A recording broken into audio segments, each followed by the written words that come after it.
ধর্ম আছে, কোন ধর্মে নারীর সম্মান দেয় নাই। হিন্দু ধর্মের কিতাব খুলো, নারীর উপরে জুলুম। ইহুদি ধর্মের কিতাব খুলো, নারীর উপরে জুলুম। খ্রিস্টান ধর্মের কিতাব খুলো, নারীর উপরে জুলুম। বৌদ্ধ ধর্মের কিতাব খুলো, নারীর উপরে জুলুম। একমাত্র ইসলাম নারীর সম্মান ঠিক রেখেছে। যেমন বিশ্বনবী 25 বছর বয়সে 40 বছরের বিধবা নারীকে বিবাহ করলেন।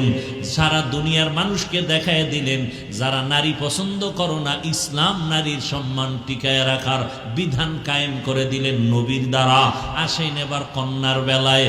আরবের কন্যা কেউ রাখে না, বহু বাবারা কন্যা ধইরা জ্যান্ত পাথর চাপা দিয়া মেরে ফেলেছে বাবা।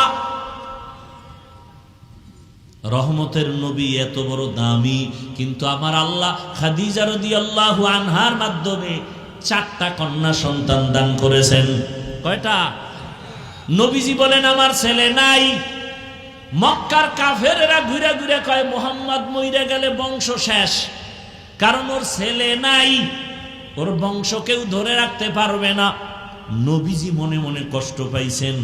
আল্লাহ খুশি করার জন্য বলে, নবী কষ্ট পাইয়েন না, ইন্না আতাইনাকাল কাউসার, আমি আপনাকে কাউসার দিব। এই কাউসারের দ্বারা কিয়ামত পর্যন্ত আপনার সম্মান ঠিক থাকবে। ওই বেঈমানগো নাম এখন কেউ নেই, হাদিসে ওই বেঈমানগো নাম আছে, এই জন্য আমরা আলেমরা জানি। ওর নাম না থাকলে তো আমরাও জানতাম না যে এইরকম কিছু বেঈমান দুনিয়া। ফেরাউনের নাম কোরআনে না থাকলে কে জানতো যে এত বড় একটা কুলাঙ্গার আছে জমিনে। অথচ রসুলের সম্মান কত? দাড়ি নাই, নামাজ নাই, কিন্তু রসুলের জন্য জীবন দিতে রেডি।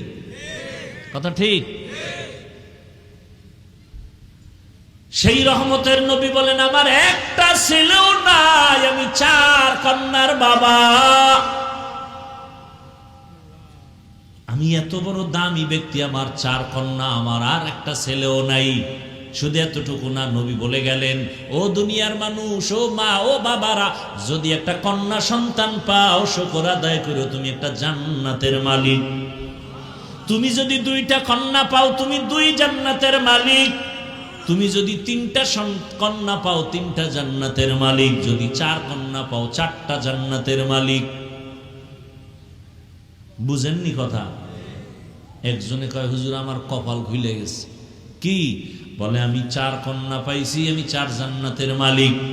আমি বললাম আপনি 4 কন্যা পাইয়া 4টা জান্নাতের মালিক, আপনার 4 মাইয়া কিসের মালিক? আমার 4 মাইয়া 4টা গ্রামীণ ব্যাংকের মালিক। বুঝেননি কিছু? মাইয়ের গ্রামীণ ব্যাংকে মালিক বানাইয়া দিছে। আল্লাহ হেদায়েত দান করুন। ভাইরা আমার, কন্যাদের সম্মান আল্লাহ পাক এভাবে নবীর মাধ্যমে টিকাইয়া রাখলেন। ইসলাম ছাড়া নারীর অধিকার সম্মান কেউ দেয় নাই। এজন্যই আল্লাহ বলেন, ওয়ামা আরসালনাকা ইল্লা রাহমাতাল লিল আলামিন। রহমতের নবীর আদর্শ এত সুন্দর, ওই নবীর আদর্শ যারা মাইনে এখনো চলে, তারা এখনো সম্মানে আছে, শান্তিতে আছে। যারা এখনো নবীর আদর্শ মানিয়ে চলে না, যতটুকু আদর্শ ছাড়া চলে ততটুকুই অশান্তিতে আছে, যতটুকু মানে ততটুকু শান্তিতে আছে। ও এলাকার মুসলমান, ও যুবক বাবারা, বৃদ্ধ বাবাজি, পর্দার আড়ালের মা বোনেরা, আমি আপনাদের শুরুতেই বলেছিলাম, আবারও কথাটা আমি রিপিট করি, আমি কিন্তু আপনাদের হুজুর বানাইতে আসি নাই, টুপিওয়ালা বানাইতে আসি নাই। আমি আপনাদেরকে বলবো না মাদ্রাসায় যান, তাবলিগে যান, বরং আমি বলবো যেখানেই থাকেন ওখানে থাইকা রসুলের আদর্শের মালা গলায় পড়েন। স্কুলে পড়ো যুবক, কলেজে পড়ো, চাকরি করো, ব্যবসা করো, ডাক্তার হও, ইঞ্জিনিয়ার হও, ব্যবসায়ী হও, চাকরিজীবী হও, তবে খবরদার বেয়াদব হইয়া কবরে যাইও না। বেয়াদব হইও না তার মানে মা বাবার সাথে বেয়াদবি যেন না হয়, শিক্ষকের সাথে বেয়াদবি না হয়, ওলামায়ে কেরামের সাথে বেয়াদবি করবা না। ও আমার যুবক বাবারা, স্কুল কলেজে পড়িয়াও কি জান্নাতের পথ পাওয়া যায় না? চাকরি করে কি জান্নাতের পথ পাওয়া যাবে না? তাকাইয়া দেখো কত যুবক তোমার মতো জেনারেল লাইনে পড়িয়া স্কুল কলেজে পড়িয়া 5 ওয়াক্ত নামাজি দাড়িওয়ালা আসেনি?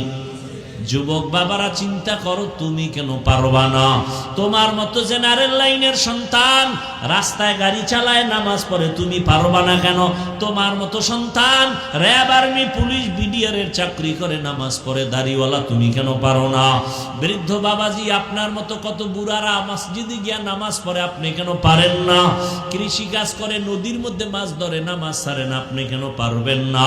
পর্দার আড়ালের মা বোনেরা, আপনার মতো কত মা কত বোন এখনো আছে স্বামীর মাল হেফাজত করে, 5 ওয়াক্ত নামাজ পড়ে, মোবাইলে সময় নষ্ট করে না, সন্তানগুলো আদর্শওয়ালা আদবওয়ালা বানানোর মেহনত করে, আপনারা কেন পারবেন না? এখনো সময় আছে, তওবা করেন। আল্লাহর কোরআন সত্য, নবীর কথা সত্য। গুনাহগার হইয়া কবরে গেলে জাহান্নামের আযাব ভুগতে হবে সত্য। এখনো সময় আছে, যদি মনে মনে তওবা করেন, আর নামাজ ছাড়বেন না, বেপরদায় চলবেন না, স্বামীর মাল নষ্ট করবেন না, আর মোবাইলে সময় নষ্ট করে গুনাহ করবেন না। এখন থেকে নবীর তরিকা মেনে 5 ওয়াক্ত নামাজ পড়বেন। ও যুবক বাবারা, তওবা করো। জীবনে মনে চাইছে দাড়ি কাটবা, কেটে ফেলেছো, নামাজ পড়বা না, পড়ো নাই। জীবনে অন্যায় তো কম করো নাই, এখনো কি তওবা করবা না রে বাবা? কতদিন আর বাঁচবা? আল্লাহর কাছে মনে মনে তওবা করো। হে মালিক, জীবনে কত অন্যায় করেছি, কত অন্যায়, হাতের দ্বারা, চোখের দ্বারা, জবানের দ্বারা, অন্তরের দ্বারা, কত অন্যায় দুনিয়ার কেউ জানে না। মালিক তুমি জানিয়াও রাগ করিয়া পানি বন্ধ করো নাই, খানা বন্ধ করো নাই, নিঃশ্বাস বন্ধ করো নাই। আজকে থেকে তওবার নিয়ত করলাম, জীবনে আর দাড়ি কাটবো না, নামাজ ছাড়বো না, বেপরদায় চলবো না, মা বাবার সাথে বেয়াদবি করবো না, শিক্ষকের দোয়া নিয়া, উলামায়ে কেরামের দোয়া নিয়া, নবীজির আদর্শ মানিয়া চলবো। তওবা করার মতো যদি নিয়ত হয়, মুনাফিকি না থাকে, খাঁটি তওবার নিয়তে দুটো হাত আল্লাহকে দেখায় দাও। আয় আল্লাহ, হাতগুলো কবুল করে নেন, তওবা কবুল করে নেন, তওবার উপরে মজবুত হইয়া চলার তৌফিক দান করেন, আমিন। আলহামদুলিল্লাহি রাব্বিল আলামিন, والصلاة والسلام على سيد الأنبياء والمرسلين وعلى آله وأصحابه أجمعين يا أرحم الراحمين يا أرحم الراحمين يا أرحم الراحمين رب ارحمهما كما ربياني صغيرا اللهم إنك عفو كريم تحب العفو فاعف عنا اللهم إنا نسألك رضاك والجنة ونعوذ بك من سخطك والنار ও দয়ার মালিক, গুনার বোঝা নিয়ে আপনার দরওয়াজায় হাজির। আয় আল্লাহ, শয়তানের ধোঁকায় পড়ে গুনাহ করেছি, তওবার নিয়তে হাত তুলেছি, আর গুনাহ করব না। মেহেরবানি করে আমাদের জীবনের গুনাহ মাফ করে দেন। আয় আল্লাহ, মাহফিল কবুল করে নেন, আয়োজনকারী সহযোগিতাকারীদের কবুল করে নেন, মাদ্রাসা কবুল করে নেন, মসজিদগুলো কবুল করে নেন, এলাকায় শান্তি দান করেন, মা বোনদের আবেদা পর্দাওয়ালা বানায় দেন। আয় আল্লাহ, সন্তানগুলো নেককার বানায় দেন। আয় আল্লাহ, যারা লেখাপড়া করে পরীক্ষার্থী কামিয়াবি দান করেন। বাংলাদেশ শান্তির দেশ বানায় দেন, জুলুম থেকে হেফাজত করেন, সারা দুনিয়ার মুসলমানদের হেফাজত করেন।